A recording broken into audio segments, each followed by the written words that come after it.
Boa noite.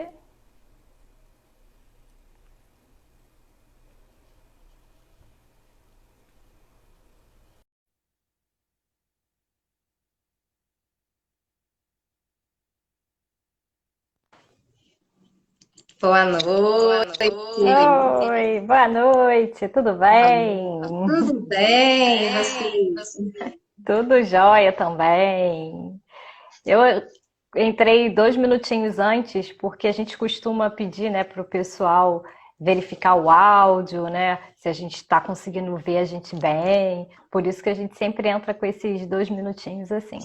Eu vou fixar também o nome da live, porque aí conforme o pessoal vai entrando, aí já tá o título da nossa live, tá Tá bom? ótimo. Deixa eu botar aqui.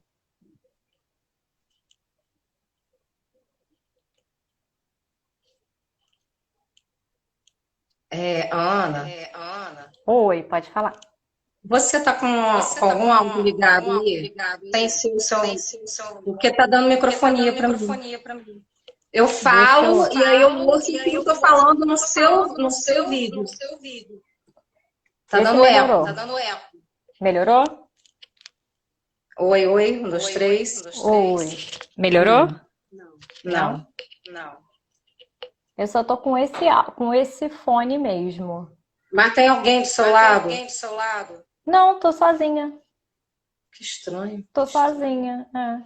Eu só tô com Você fone tá e tá tá com o Instagram ligado no no celular. computador? Não, Tá dando estranho, eco. né? É. Qualquer coisa eu tiro. Quer que eu tire o fone? Será que fica melhor? Deixa eu tirar, peraí. Sim. Vê se tá melhor. Oi, tá Oi, tá me melhor. ouvindo? Tá Melhorou? melhor. Agora não tá dando. É que tava dando uma. Não é microfonia, tava dando eco, né? Como se a minha voz estivesse falando um delayzinho de 2, 3 minutos depois. Agora não tá dando. Agora tá ok. Ah, então ótimo. Viu? É bom a gente estar testando, né? Pra gente não ter Sim. esse problema. Vou só terminar de É. colocar aqui, fixar o tema, para a gente Tá. começar. Como o professor pode trabalhar com as dificuldades,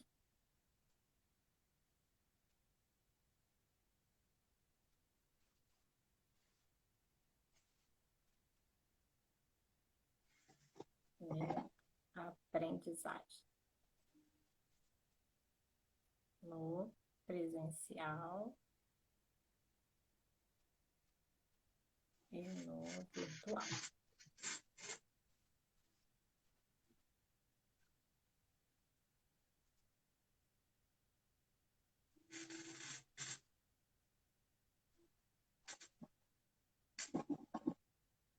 Deixa eu ver se agora eu consigo fixar ela aqui. Acho que foi, né? Sim. Então ótimo. Então, boa noite, pessoal, que está entrando agora, que está chegando agora, né? Hoje a gente está dando continuidade às nossas lives, que a gente costuma fazer toda quinta-feira, às 19 horas, aqui no nosso perfil do Pedagogia em Ação. No dia seguinte, a gente disponibiliza no YouTube e a gente também coloca o link lá no Facebook para quem quiser assistir também, poder assistir através do Facebook, tá bom? Então, Bianca, muito obrigada, seja bem-vinda aqui ao nosso perfil, tá? Ficamos muito felizes e honrados por você ter aceitado o nosso convite, né? E para darmos continuidade aqui às nossas lives, e agora em agosto com Pedagogia em Ação Convida. Então, hoje a gente tem a Bianca, né, a nossa convidada ilustre aqui do nosso início Ah, de obrigada. agosto, né?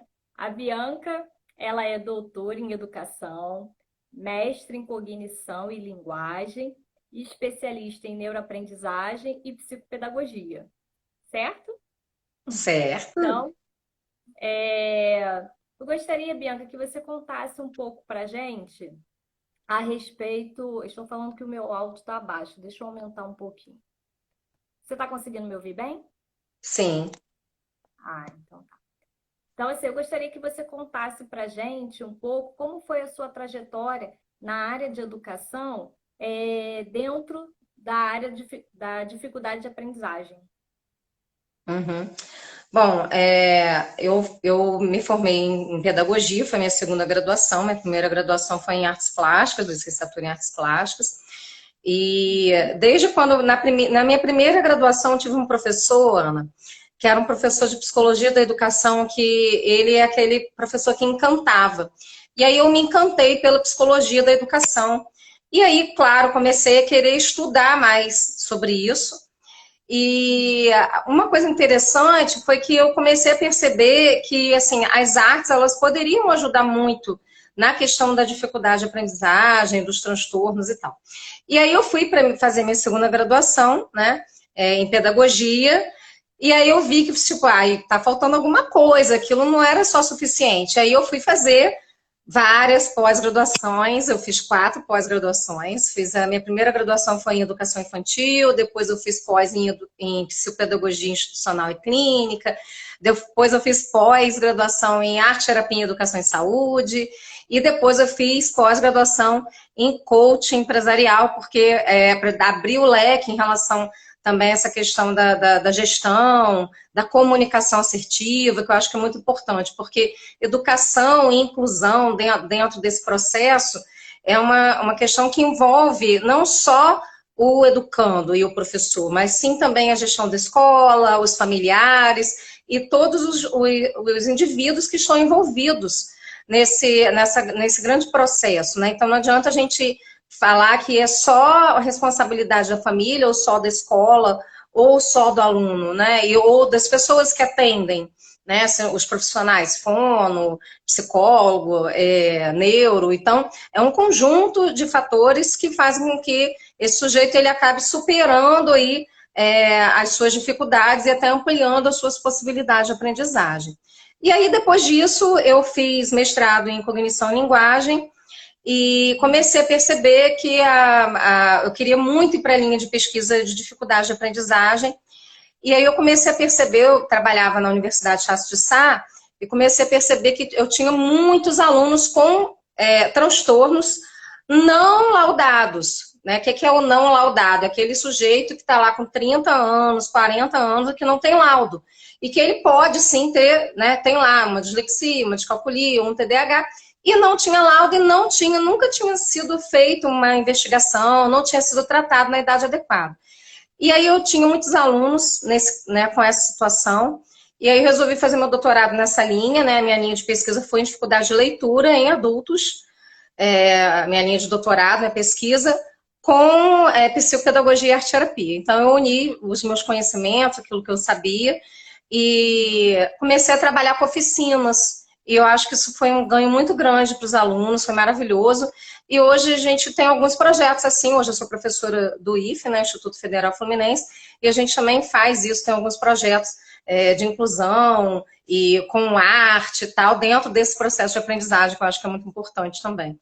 Então, acho que essa foi a minha trajetória, assim, visando sempre ajudar o próximo e buscar caminhos alternativos para solucionar situações que nos chegam o tempo inteiro, né, na escola, na sala de aula. É apaixonante, né? Essa área realmente é muito apaixonante. Eu também adoro a área de educação, também sou psicopedagoga e realmente ela é apaixonante porque ela nos envolve, né, de uma tal forma que a gente acaba, quando menos espera, a gente está envolvida e tem que ter aquele vínculo. Então, muito legal. E assim, Bianca, quais os transtornos mais comuns apresentados em sala de aula? Esses transtornos, como eles se desenvolvem? Você chegou a comentar para a gente agora na sua trajetória que a sua pesquisa foi direcionada à área de adultos, né? A gente vê que hoje em dia as crianças elas já conseguem ser laudadas bem cedo, né? Mas tem as gerações anteriores agora que estão se preocupando um pouco mais com essa questão, às vezes também não sabia o que estava acontecendo, tinha uma certa dificuldade, só vinha perceber isso já quando estava no mercado de trabalho, né? E aí é que, com o avanço também, né, da ciência, isso tudo mudou. E como é que você vê isso dentro da sala de aula? Como chega, né, esse transtorno? Sim, bom, a gente tem uma trajetória, né, a nível mundial e Brasil também, mas o mais importante, assim, o que chega mais pra gente é o TDAH, autismo agora, a gente vai ter uma leva aí também que vai estar chegando pra gente da microcefalia por conta daquele boom da Zika, então essas crianças são bebês, né, que a gente pensa assim, 2 anos atrás, eles estão chegando pra gente na creche, e a gente também vai precisar estar incluindo essa demanda, né, da microcefalia. A gente tem o TOD, que é o transtorno opositor desafiador, que também a gente tem percebido um aumento, né, eles têm vindo para a gente percebido isso em sala de aula. E também temos os transtornos específicos de aprendizagem, que seria a descalculia, a dislexia, a desortografia e a disgrafia. Então, esses são, assim, eu acho que os principais, tá? Mas, ao mesmo tempo, né, que a gente fala, todos eles têm algum nível de transtorno neurológico, então tem uma disfunção neurológica ou uma imaturidade neurológica em alguma área cerebral. Ao mesmo tempo que a gente percebe esses transtornos, existem algumas situações que vêm chegando para a gente que também causam situações, consequências, na verdade, de aprendizagem, como, por exemplo, a depressão. A gente tem visto o aumento da depressão infantil, da depressão juvenil, de adolescente. São algumas coisas cíclicas, né? Teve aquela época da baleia azul, aí agora já tem uma outra, né? Tem uma história do palhaço. E essas situações que envolvem o adolescente, principalmente pré-adolescente e adolescente, que está nessa fase de mudança hormonal, ele também acaba vindo, dependendo de como a família lida com isso, como que é a relação dele em casa, se ele consegue ter um apoio familiar, uma escuta, falar o que sente ou não, dependendo disso, ele pode sim vir a desenvolver depressão. E a depressão, ela é muito prejudicial para a aprendizagem, já que a depressão causa estresse, ansiedade, diminui o nível de atenção e de memória, e que são primordiais para a aprendizagem. Então, a gente tem percebido não só os transtornos clássicos, né, como eu falei, mas também um aumento da depressão vindo para a gente, para a sala de aula. E isso não é só com criança, com adulto também, né? Eu trabalho hoje mais com adultos, mas também a vida inteira, né, trabalhei com criança, e aí a gente percebe que isso tem sido um grande chamariz, digamos assim, né, que tem sido frequente nas salas de aula, né? Entendi. E esses transtornos que você citou, Bianca, eles têm comorbidade? Um transtorno com o outro, eles podem aparecer? Por exemplo, quem tem o TDAH também pode ter dislexia, quem tem o TEA também pode ter o TOD. Você pode falar Sim, um sim, pouquinho? pode ter, chama de comorbidade, que a Ana está falando, né, para quem está chegando agora, é a questão de juntar, ter mais de um transtorno, então 2 ou 3 transtornos num único indivíduo, né, então isso pode acontecer sim, e essas comorbidades, elas são mais comuns do que a gente imagina, então a gente pode sim ter um sujeito que tem TEA, que é o transtorno do espectro autista, junto com dislexia, por exemplo, ou junto com TOD, que é o transtorno opositor desafiador, ou junto com TDAH. É muito comum também TDAH com dislexia, dislexia com descalculia, o TEA, né, o próprio autismo com TDAH. É muito comum. Então, assim, o interessante é que haja uma equipe multiprofissional e que essa equipe, formada por fonoaudiólogo, psicopedagogo, neurologista ou neuropsicólogo também, e o próprio psicólogo possa vir a trabalhar junto, não só para diagnosticar, mas também para intervir, porque essa equipe é muito importante. E às vezes também, Ana, uma coisa que eu percebo, até nos meus alunos adultos, né, que vêm conversar comigo, que eu percebo as dificuldades, é que mesmo eles tendo laudo, eles têm, às vezes, uma família que não apoia, que a gente ainda tem um ranço, que eu falo que é ranço, né, um ranço cultural ainda, de que, não, psicopedagogo, psicólogo, neurologista é coisa de maluco, então meu filho não vai para isso, e na verdade isso não acontece, isso não é real de fato, né? Isso não é verdadeiro. E a ciência avançou muito, então, assim, a qualidade de vida, da saúde mental e da saúde emocional desse sujeito, ela é muito importante, porque a gente sabe que a aprendizagem caminha junto com a emoção. Então, não adianta também eu estar depressiva, triste e querer aprender, porque vai ser muito mais difícil de eu aprender.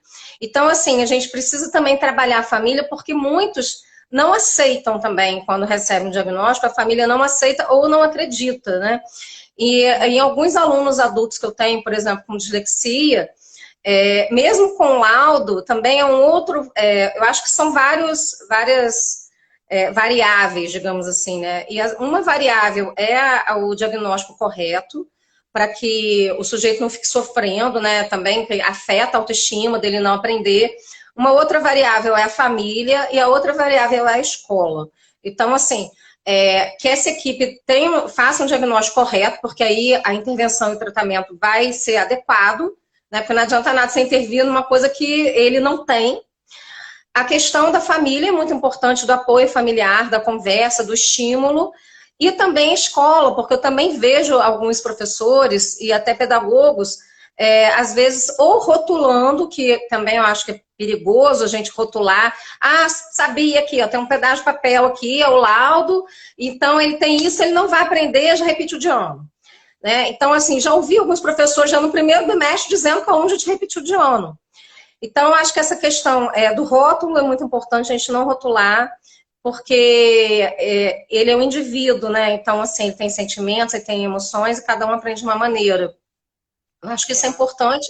E uma outra coisa é como incluir. Então, que tipos de atividades eu, enquanto pedagogo, professor e psicopedagogo, eu posso estar fazendo, né? Que é a minha formação de base, para que eu possa estar incluindo esse sujeito na diversidade com tantos outros alunos. Então, eu acho que isso é importante. Então, não rotular, mas também não deixar ele para lá e falar assim, não, ele não vai aprender, então larga para lá, ou sentir pena, comparar, né? Porque a gente vê isso também, família comparando, professor comparando, nossa, mas eu dei aula pro seu irmão era tão inteligente, conseguia fazer tudo, e você não. E a gente vê mães comparando irmãos, né? Então, eu acho que isso é importante também, não comparar. A gente não pode se comparar com o outro, a gente precisa se comparar com a gente mesmo, né? Com certeza. É aquilo que a gente fala, né? A questão aí das relações, né? O quanto é importante a gente prestar atenção nesse olhar, né? A gente não pode simplesmente rotular e achar nem o professor, nem o pai, nem a mãe, no caso, a família, né? A pessoa que cuida daquela criança, né? E o próprio adulto mesmo, conforme você falou, né? A partir do momento que ele recebe aquele diagnóstico, ele também não se esconder atrás desse laudo, né? Ele procurar ajuda, procurar essa equipe multidisciplinar que você falou, que realmente ajuda muito, né? E assim, nós, enquanto profissionais também da área de psicopedagogia, da área realmente fonoaudiologia, enfim, dessa equipe multidisciplinar, também não fechar os olhos com esse laudo que se recebeu, né? É importante averiguar se esse laudo que se recebeu, ele realmente tem aquelas características, se realmente está certo. Claro que a gente não está duvidando aqui do outro profissional, mas é importante a gente saber também se aquele laudo que está ali está de acordo, discutir com outros profissionais, isso realmente é muito importante. Sim, Excelente, essa sua colocação realmente para a gente é muito importante, né? E assim, Bianca, como que os professores, né? Como que você poderia orientar assim, os professores a trabalhar com esse público em sala de aula? Esse público realmente que tem essa dificuldade, por exemplo, o TDAH, né? O próprio dislexo, que chega para trabalhar, porque o professor, a gente sabe que já tem 30 alunos, né? Às vezes a turma é cheia, e aí cria aquela segregação que, no caso, diferente da inclusão, né? Que a inclusão a gente está sim. incluindo aquele ser, né? Aquele indivíduo aos demais. E a segregação a gente coloca ele lá naquele cantinho e deixa ele ali com uma atividade sem estar envolvido com os demais dentro da sala, né? Assim, há algumas coisas que eu acho que são importantes. Primeiro é a gente ser um professor que tem um perfil pesquisador. Porque esse professor pesquisador, ele vai pesquisar que tipo de atividade ele pode estar trabalhando com o seu aluno, porque a gente tem uma tendência a querer uma receita de bolo. Mas, por exemplo, se eu tiver uma sala com 2 autistas, vocês vão perceber que os 2 autistas são totalmente diferentes. Porque depende do nível, né? Se ele é leve, moderado, severo. Se ele tem. Como que a família lida com isso? Se a família, às vezes, faz tudo por ele, acaba mimando demais ou não, se dá mais autonomia. Então, assim, e como o professor também lida com isso. Então, na verdade, não existe uma receita de bolo. Algumas coisas que eu penso que dão certo, né, que eu já fiz e que eu vi resultados na minha pesquisa de doutorado e nas oficinas, é assim, trabalhar com lúdico. Então, trabalhar em grupos cooperativos e colaborativos, entendendo que aquele que, por exemplo, não tem uma demanda, né, especial de um transtorno e tal, mas que às vezes até apresenta alguma dificuldade, mas que pode trabalhar sim junto com aquele que tem demanda. Então, agregar e trabalhar com grupos colaborativos, porque eles trocam muito entre si, e aí eles vão reelaborando hipóteses, eu acho que isso é uma coisa muito importante. Trabalhar com recursos lúdicos, então eu gosto, por exemplo, de trabalhar com música, e aí trabalhar com letra de música, com escrita criativa, poesia, desenho, recorte colagem. Então eu acho que a arte, né, que é a minha primeira formação, ela me ajuda muito nesse processo, porque com dramatização. Então, por exemplo, eu vou ensinar história, então eu vou trabalhar, sei lá, a vinda da família real para o Brasil, eu posso fazer uma dramatização com as crianças.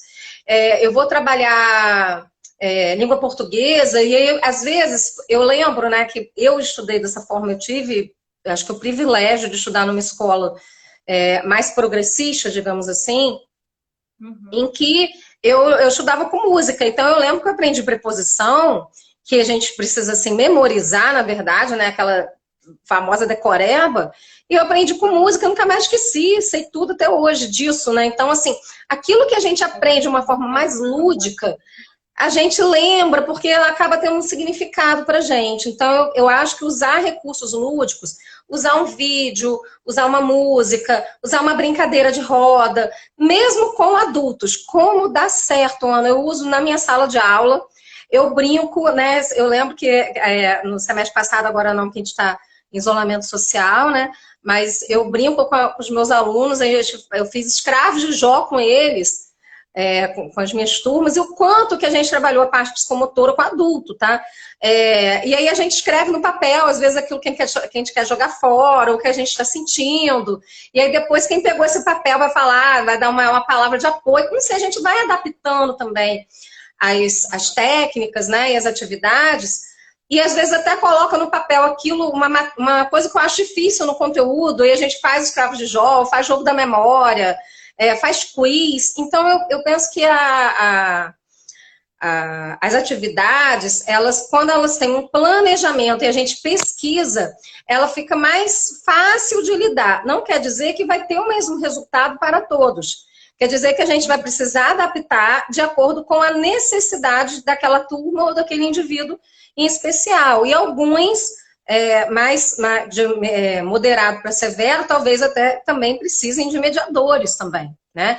Mas o professor, ele é responsável por aquele aluno, então é importante, sim, que ele planeje sua aula levando em consideração a inclusão desse aluno de uma forma geral naqueles conteúdos que ele vai trabalhar, né? Porque não a escola hoje, antigamente, a gente tinha essa visão muito conteudista, mas a escola hoje é para além do conteúdo.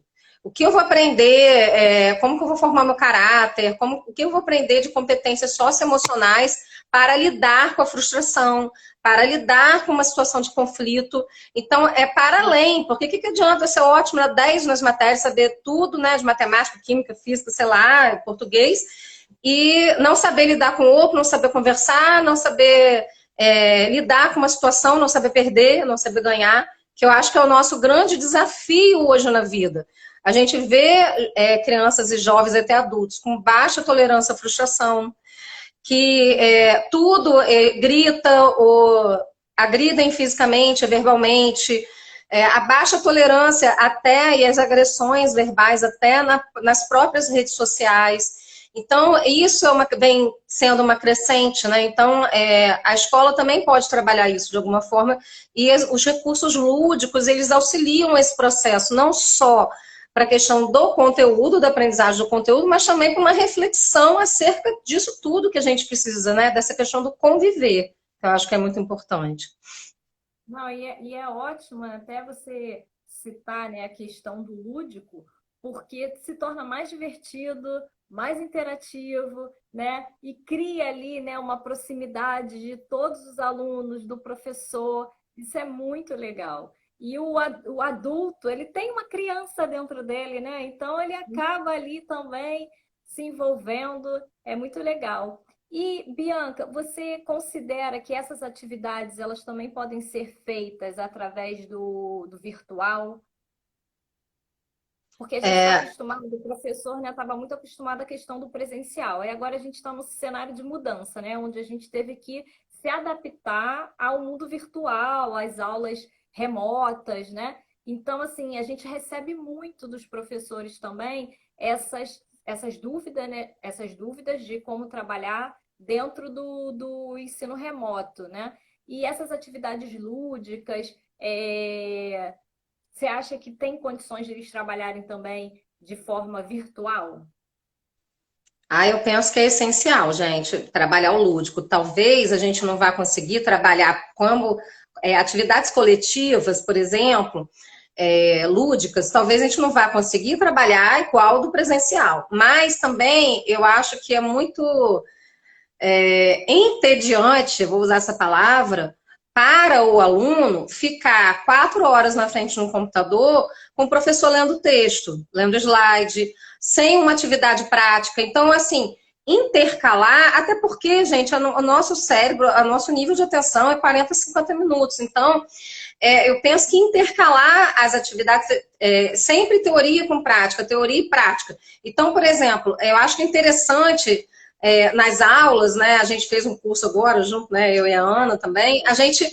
Vocês viram como eu fui intercalando, sabe? Então, assim, é teoria, daqui a pouco vem uma atividade prática interligada com aquela teoria. Então, levanta, agora vamos dançar.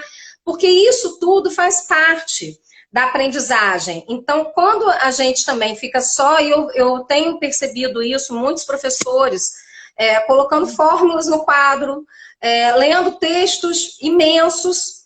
Não sei, será que eu penso muito no híbrido, né? Então, por exemplo, o aluno ele poderia ter acesso a esse material antes de leitura, por exemplo, ou das fórmulas, ou da página do livro. E aí, o momento que a gente está aqui junto, né, pelas plataformas digitais ao vivo, seria um momento que a gente pudesse discutir, debater esses assuntos, levantar questões, problema e como resolver, fazer fóruns de discussão, fazer brincadeiras até de dramatização. Olha, gente, então agora cada um vai ser um personagem.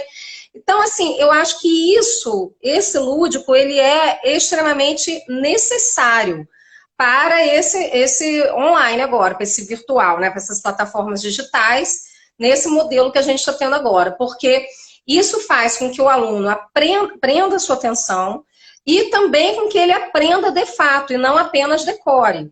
Então, nós, enquanto professores, a gente também precisa ter esse olhar de se recriar e se reinventar. Não vou dizer que é fácil, mas a gente, como eu volto a falar da palavrinha do início, professor pesquisador. A gente precisa pesquisar, a gente precisa estar estudando e buscando alternativas para que a nossa aula no virtual fique criativa e seja interessante do aluno querer assistir. Então, eu acho que isso é importante, né? E aí, eu acho que a gente também, quando a gente se coloca no lugar do aluno, eu me coloco muito no lugar do aluno, né? Aí eu fico pensando assim, isso aqui que eu estou propondo, o meu aluno vai gostar? O meu aluno vai aprender dessa forma? Ou será que é só eu que estou achando que isso está fácil, que está bom, mas aí meu aluno vai achar difícil? Então, quando a gente se pergunta isso, a gente, não, peraí, isso daqui pode melhorar, sabe? E aí também eu gosto muito do trabalho colaborativo. Então, assim, quando planeja e pede algum colega também, professor, para olhar, e aí o que você acha? Troca informação. Eu acho que isso é muito válido, porque faz com que você enriqueça seu trabalho. Então, assim, eu penso que as escolas, os pedagogos, psicopedagogos, né, de escolas, a gente está tendo as aulas virtuais mais no estado, né? e alguns municípios não estão com um calendário suspenso, a rede federal também está com calendário suspenso, mas o Estado está com aula online e as escolas particulares também. Então, que a gente possa se reinventar, porque a gente percebe que o aluno ele vai ali, bota a presença e ele está ali, o corpo dele está ali, mas a mente dele já está divagando. Então, o que a gente pode fazer para que fique mais interessante e que a gente consiga ter um resultado mais positivo para poder prender a atenção.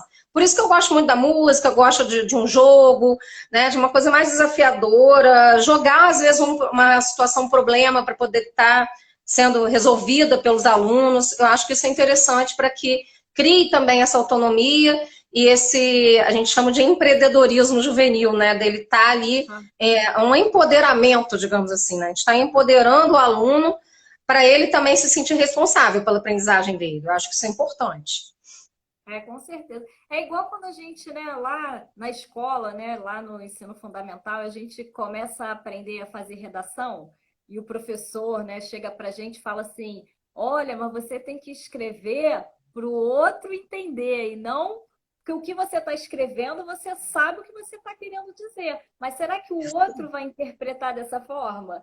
Acho que é mais ou menos isso, né? Porque a gente acaba tendo que pensar como o outro vai receber. E esse fato de você se colocar no lugar do aluno para saber como que ele vai receber esse conteúdo e além do conteúdo é super importante. E hoje a gente, como você falou, né, Bianca, a gente não está aqui mais para fazer formações somente conteudista, porque a gente tem aí uma sociedade, a gente tem a tecnologia, e outra coisa é que se a gente não prestar atenção, principalmente no virtual, o aluno já está tendo aula no celular ou no computador. Aí entra o WhatsApp, aí tem a internet, aí tem outros atrativos ali que ele vai estar ali com a câmerazinha dele ligada, mas com o olhinho dele em outros aplicativos, né?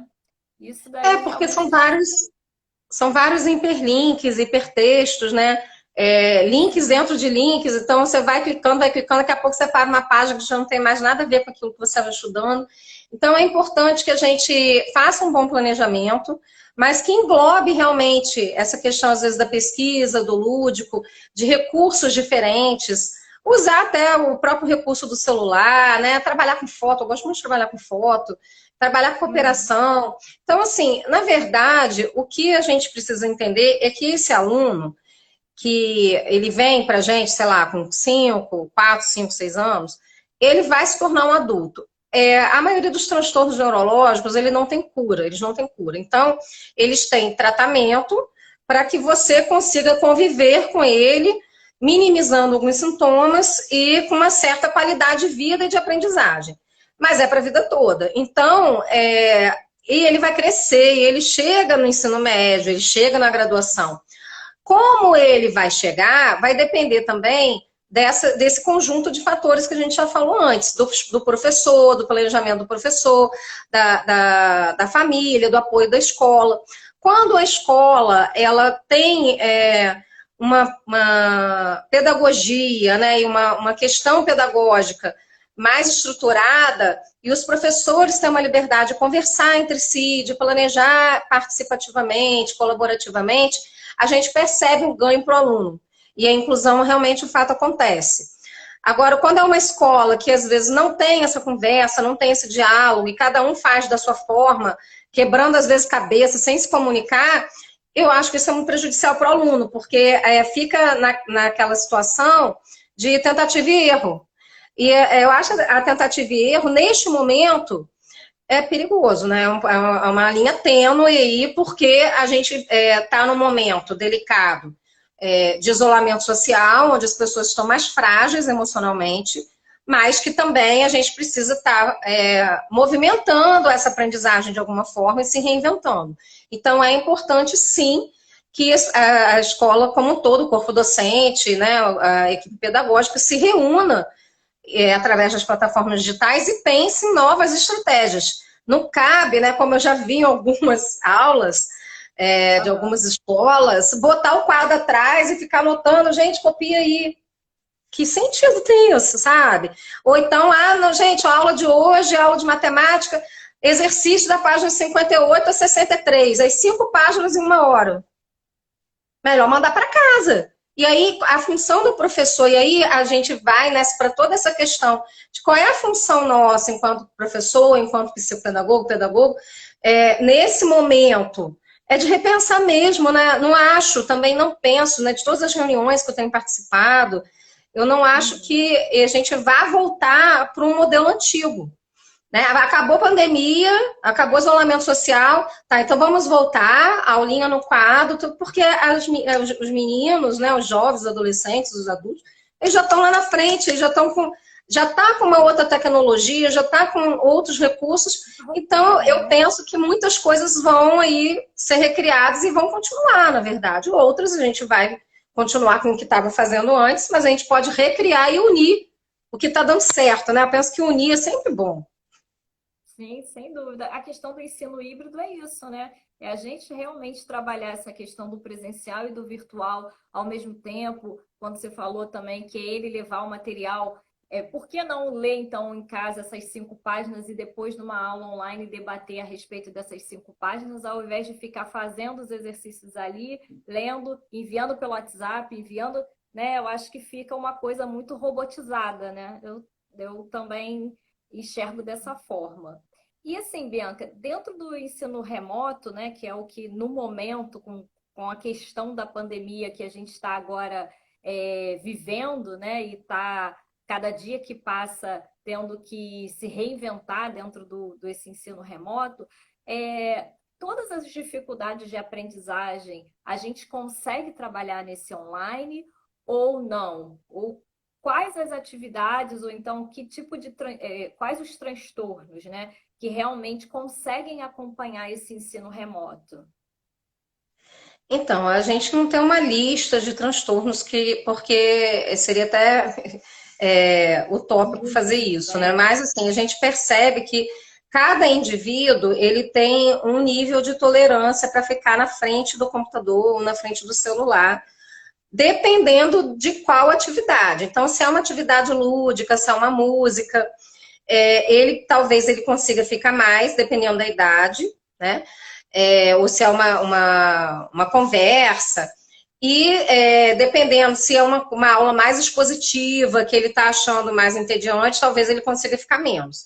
Dependendo também do nível desse indivíduo. Se é um nível, porque todo transtorno tem os níveis, leve, moderado, né, e grave ou severo. Então, dependendo do nível, se é leve, eu acho que ele consegue ter uma tolerância maior para ficar na frente do computador e tal. Mas, de qualquer forma, é uma coisa muito importante a gente estar prestando atenção em algumas coisas. Primeiro, se esse sujeito é alfabetizado e se ele consegue ler imagens, ler a parte simbólica, ler os números, né, para que ele possa compreender a atividade que lhe é pedida. Se ele não for alfabetizado, ele vai ter mais dificuldade de acompanhar. E aí o professor também precisa prestar atenção nisso. Então, os professores que são nas séries iniciais, né, lá, pré-3, jardim 3, crianças de 5 anos, até o 3º ano do ensino fundamental, é necessário que ele tenha uma atenção também com essa questão da leitura, da interpretação, porque às vezes o professor está lá passando conteúdo, está achando que o aluno está compreendendo, e ele está lendo, e para ele está como se ele estivesse lendo alemão, inglês. Então, isso é um fator. Um outro fator que eu penso é que os pais eles têm que acompanhar mais. Então, como o aluno está sozinho no computador, o pai aí a mãe, né, ou a pessoa que cuida, ele precisa estar ali mais atento e acompanhando a atividade. Então, isso eu acho que é um grande desafio, porque muitos pais trabalham e estão trabalhando também remotamente.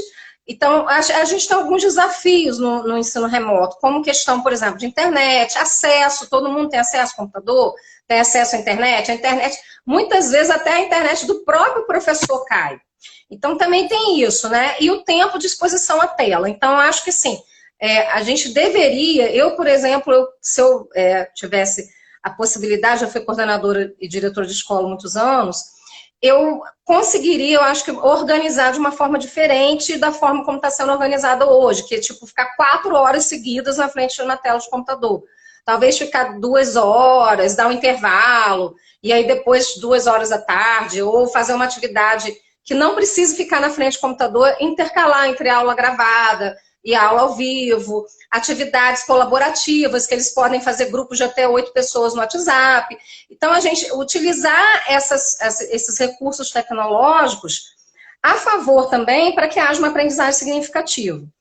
Não acho que ficar muito tempo é bom. Então, por exemplo, um sujeito que tem um transtorno de atenção, não déficit de atenção e hiperatividade, ou que é autista, ele tem uma tolerância menor de atenção. Então, ele não sustenta a atenção dele durante muito tempo. Então, ele não vai conseguir ficar 2 horas na frente do computador. Para ele é difícil. Então, a gente vai precisar diminuir o tempo e adaptar a atividade para ele.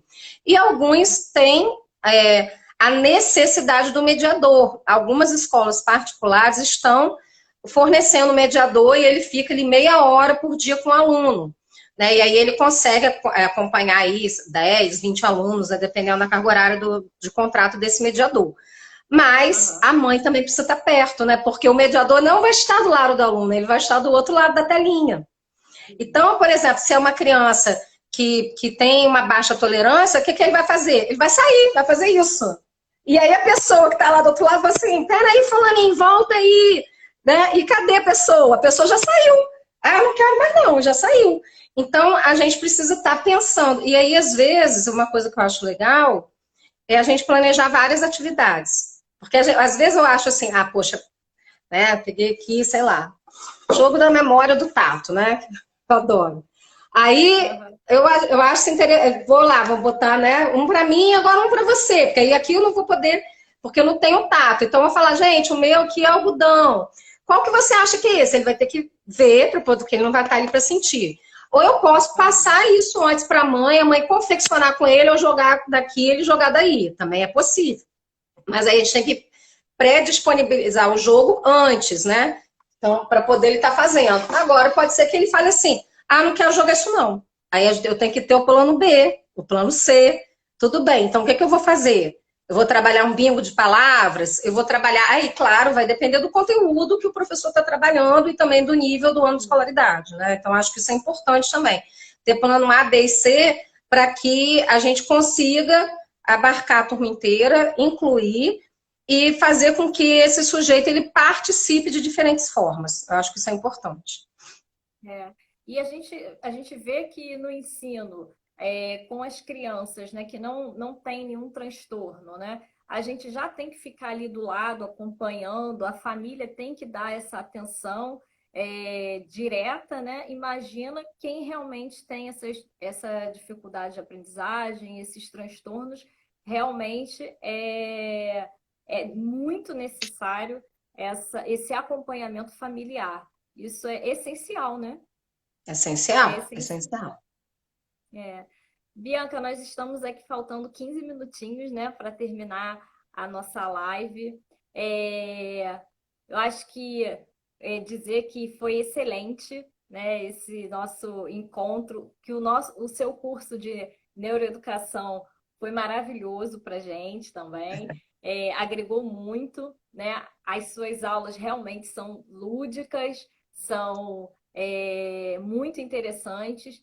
E isso realmente faz toda a diferença. Eu também, como psicopedagoga e pedagoga, penso também dessa forma. Eu acho que é muito importante a gente estar trabalhando esse vínculo com o aluno, seja no presencial, seja no virtual, até porque, né, quando esse aluno ele tem interesse e sai correndo, pega o material, fica cronometrando o horário e tal, que legal, começou a aula e tal, não sei o quê. A gente também se sente muito feliz e realizado, né? Porque é sinal de que realmente você está tocando ali na aprendizagem e o seu objetivo também está sendo alcançado, né? Mesmo quando o conteúdo ele é pesado, porque às vezes eu vejo pais falando assim, mas com a educação infantil é tranquilo, com o ensino fundamental é tranquilo, quero ver trabalhar lá na universidade, quero ver trabalhar com o ensino médio, e meu filho que está no vestibular, como é que fica, né?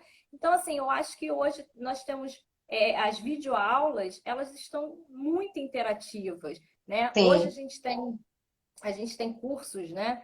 que tem aqueles quadros interativos, claro, não são todos, né? Mas isso também é uma ferramenta, é um recurso que ajuda muito. E, assim, não só o livro, a gente tem também hoje vários sites educativos, né? Lá no nosso perfil também nós indicamos vários sites educativos que dentro da psicopedagogia a gente trabalha, então que ajudam muito. Os jogos, nossa, quem não gosta de jogar, né? Quem não gosta desse momento de diversão, se torna o conteúdo muito mais leve, né? E aquilo que você falou, ele acaba ficando na nossa mente de uma forma que a gente não esquece, né? Eu lembro que na época que eu mesma aprendi tabuada, a gente aprendia com musiquinhas, com rimas, né? Na minha época estava iniciando essa questão até do próprio funk, né? Alguns colégios aderem, outros não, né? Não estou sendo favorável a ali o ritmo, mas assim, verificar também o que realmente, como você falou, né? O que esse aluno tem de interesse, ser pesquisador, esse educador pesquisador, eu acho que é fundamental. E isso, assim, fecha, né, a nossa live aqui com o Dia Nacional do Profissional de Educação, né? Então, assim, dizer que o educador ele precisa ser um pesquisador realmente é fundamental, porque a gente, dentro da área de educação ou qualquer outra área, a gente precisa da formação continuada, a gente não pode se estagnar, né? Porque senão a tecnologia nos atropela, as crianças, né? A gente também tem imposto sobre gerações, elas cada dia que passam estão chegando com mais conhecimento, com mais informações, e se a gente não acompanhar, realmente a gente realmente fica para trás, né? E o mundo também está diferente, né? A gente também tem essa questão do mundo crítico, né? Que a cada dia que passa a gente está recebendo esses alunos, até com a questão não só dos transtornos, né, Bianca? Como você falou, a questão da depressão. Quantos pais hoje em dia são separados, né? As Sim. famílias têm guardas compartilhadas, né? E isso também afeta no desenvolvimento da criança, né? Sim. Assim, uma coisa que eu gostaria de deixar de recado para os professores é assim, eu percebo, né, eu sou professora, então eu percebo que o volume de trabalho aumentou bastante. A gente fica mais horas na frente do computador, então isso também pode aumentar o nível de estresse até visual, da vista.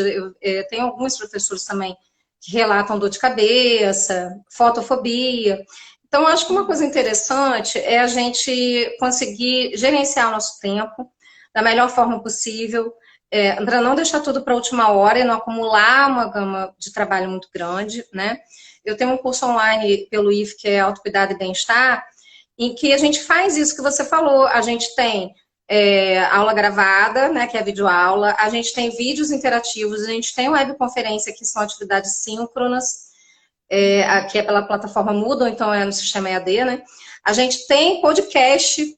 Então, assim, a gente tem filmes, a gente tem série, que a gente trabalha com série da Netflix. Então, assim, o quanto de recursos que nós podemos ter para trabalhar com os nossos alunos. E nesse caso específico, a gente trabalha com jovens e adultos, porque tem que ter o ensino médio completo, né? Ensino fundamental, desculpa, completo. Então, tem que ter ali acima de 15 anos. Então, o quanto a gente tem de recurso hoje também. Então, assim, para o professor, porque eu sei que também a carga aconteceu tudo muito de repente, a gente teve que se reinventar, então a carga ficou pesada mesmo. Muitos tiveram que investir em materiais, porque não tinham câmera, microfone, um computador de boa qualidade, né? Um espaço, porque muitas vezes também não tem um espaço só dele, né? Ele divide o ambiente com outras pessoas. Então, eu acho que tem vários desafios. Mas se a gente consegue gerenciar, consegue também cuidar da gente mesmo, então, por exemplo, eu cuido de mim, sabe? Eu cuido do meu corpo, da minha alimentação, eu caminho 1 hora por dia, ou eu danço. Então, assim, a gente precisa gerenciar o nosso tempo para a gente realmente ser um professor pesquisador e que inclui com qualidade, né? Porque senão a gente também se doa demais e acaba ficando doente. Então, assim, é um equilíbrio entre a saúde, né, a sua saúde enquanto professor, enquanto profissional, mas também ofertar uma aula com qualidade para aquele sujeito que está do outro lado, que também está passando por situações diferentes, né, e adversas. Então, acho que isso é muito importante, né? Então, assim, o ensino remoto, ele não veio, não acho que veio. Na verdade, o EAD, ele já era uma outra forma, né? Esse ensino remoto não é EAD, porque ela não é gravada, ela é ao vivo, pelas plataformas, tem interação. Então, eu penso que dá para a gente fazer isso, a família precisa estar junto, realmente precisa estar junto. E eu acho que hoje, mais do que nunca, a família está percebendo também, valorizando esse professor e a escola, porque tem uma demanda grande, né? E aí agora a gente precisa estar pensando em estratégias diferentes, porque não tem receita de bolo. Então é a troca, exatamente essa troca, sabe? A gente se unir, aí a gente liga, Ana, olha, eu tô com uma dúvida assim, assim, poxa, pensei nisso, o que você acha? Então, essa troca que eu acho que é muito importante nesse momento, para que a gente não se sinta sozinho, e acho que a gente tem que ficar reinventando a roda o tempo inteiro. E não, tem muita gente fazendo coisas legais, né? Brasil e mundo afora, que a gente pode estar trocando ideias e experiências. Eu acho que isso é assim, essa abertura e experimentar. Não tem outro jeito, né? Humildade, abertura e experimentar o novo. Com certeza. É aquilo, né? A questão da empatia consigo mesmo e com o outro, né? Isso que Sim. é importante, a gente pensar em nós, né? E pensar no outro também. Pessoal, a gente está chegando ao nosso final aqui, né? O nosso papo está tão agradável, né? Tão gostoso. Vários comentários aqui que agregaram aqui a nossa conversa, o nosso bate-papo, né? Queria agradecer a Bianca pela disponibilidade, por ter aceitado o nosso convite. Dizer para vocês que qualquer pergunta que vocês tenham para a Bianca, vocês podem mandar através do nosso e-mail, tá? O Pedagogia em Ação. Eu vou escrever aqui no comentário para vocês. E aí vocês mandem que ela, posteriormente, ela responde, tá? E tendo qualquer assunto que vocês tenham interesse, que a gente traga também para nossas lives aqui às quintas-feiras, sempre às 19 horas, a gente vai procurar profissionais de referência que possam aqui estar batendo um papo com a gente e levando maiores informações, né, para os educadores, porque esse é o nosso intuito, né? Transformar a educação do nosso país, a mentalidade desse educador, mostrar que a gente está aqui não pensando na desvalorização do profissional, pelo contrário, a gente está aqui querendo cada dia que passa mostrar o nosso valor, né? Hoje, conforme a Bianca falou, né, os pais, a família, a comunidade, né? Nós tivemos o aplauso para os professores, olha que ganho, né? Não foi só para a área da saúde, nós também tivemos o nosso aplauso, né? No primeiro momento foi meio tímido, mas depois a gente viu que se expandiu pelo Brasil, então isso é muito importante para as pessoas verem o nosso valor também. E nós temos que nos valorizar. Não adianta a gente esperar que o outro nos valorize, a gente procurar cada vez mais aprender, levar conhecimento, não ser egoísta, tá sempre em troca, né? Né, Bianca? A gente fez o seu curso, hoje você está aqui na nossa live, e a gente trocar essas informações, trabalhar de forma multidisciplinar, que com certeza a gente vai conseguir uma educação de qualidade. Certo? Vou botar aqui o nosso e-mail, tá? Para vocês não anotarem aí direitinho e precisando é só mandar para gente. Bianca, muito obrigada, gratidão por esse momento, tá? Um grande beijo para você, uma ótima noite e agradeço demais esse momento e essa troca que foi maravilhosa e enriqueceu muito aqui o nosso aprendizado. Quero agradecer a todos aí que nos acompanham.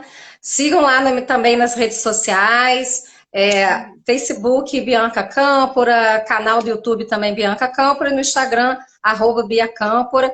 A gente também está sempre com vídeo, está sempre trocando. Então, acho que é importante isso, tá? E se valorize enquanto professor, cuide-se, para que você também dê o melhor de si para o outro. A gente só pode cuidar do outro quando a gente se cuida, né? Então, parabéns para você pelo dia de hoje, palmas para vocês, para nós, né? E que a gente consiga estar junto e trocando muito mais coisa. Muito obrigada pela oportunidade. Até a próxima. Nada, imagina. Um beijo. Até a próxima. Obrigada por terem nos acompanhado aqui nessa noite. Um beijo. Beijo.